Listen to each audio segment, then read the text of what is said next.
Welcome to A Course in Miracles, Lesson 46. God is the love in which I forgive.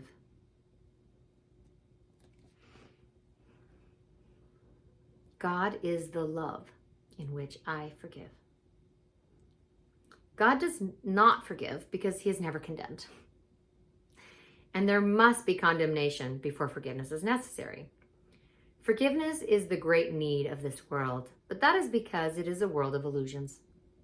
Those who forgive are thus releasing themselves from illusion, while those who withhold forgiveness are binding themselves to them. As you condemn only yourself, so do you forgive only yourself. Yet, although God does not forgive, his love is nevertheless the basis of forgiveness. Fear condemns, love forgives. Forgiveness thus undoes what fear has produced, returning the mind to the awareness of God. For this reason, forgiveness can truly be called salvation. It is the means by which illusions disappear. Today's exercises require at least 3 full 5-minute practice periods and as many shorter ones as possible. Begin the longer practice periods by repeating today's idea to yourself as usual.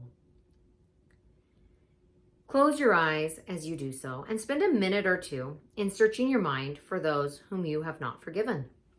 It does not matter how much you have not forgiven them. You have forgiven them entirely or not at all. If you are doing the exercises well, you should have no difficulty in finding a number of people you have not forgiven. It is a safe rule that anyone you do not like is a suitable subject. Mention each one by name and say, "Look, God is the love in which I forgive you." Fill in the blank with the name. The purpose of the first phase of today's practice periods is to put you in a position to forgive yourself. After you have applied the idea to all those who have come to mind, tell yourself, God is the love in which I forgive myself. Then devote the remainder of the practice period to adding related ideas such as, God is the love with which I love myself. God is the love in which I am blessed. The form of the application may vary considerably, but the central idea should not be lost sight of. You might say, for example, I cannot be guilty because I am a son of God. I have already been forgiven. No fear is possible in a mind beloved of God. There is no need to attack because love has forgiven me. The practice period should end, however, with a repetition of today's idea as originally stated. The shorter practice periods may consist either of a repetition of the idea for today in the original or in a related form, as you prefer. Be sure, however, to make more specific applications if they are needed.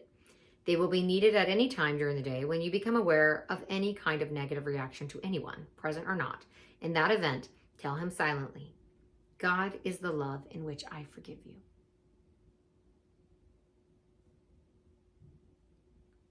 God is the love in which I forgive you. I love that phrase because we're not even being asked to do the forgiveness.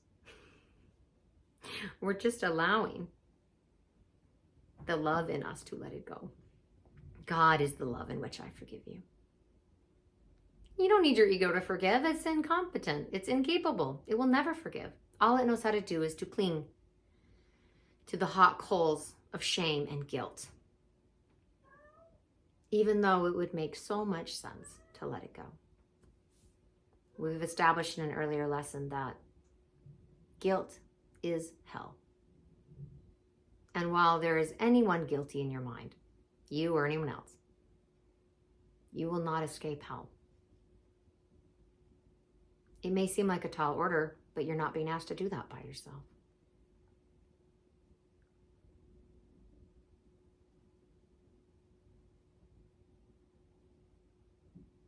In the scriptures, Christ advised, judge not lest you be judged. And here in this workbook, it elaborates a little bit on the fact that if you're holding anyone else guilty, you're holding yourself guilty. And on a practical level, when I go really deep into forgiveness, I almost always find that who I'm really angry at is myself. and I'm projecting that anger onto other people. Maybe I feel that someone mistreated me, but who I'm really angry at is myself for allowing myself to be mistreated. Because indeed, other people aren't bothering us. We are bothering ourselves about other people.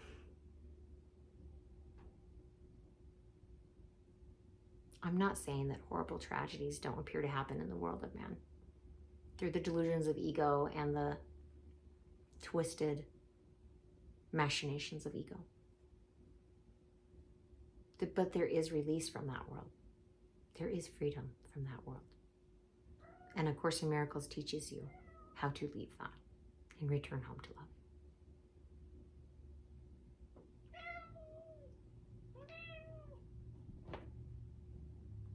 Is my kitty gonna visit? Hi, kitty.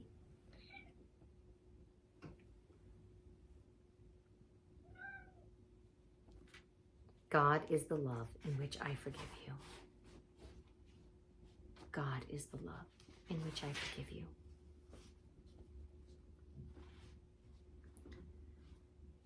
The practice period should end, however, with a repetition of today's idea as originally stated.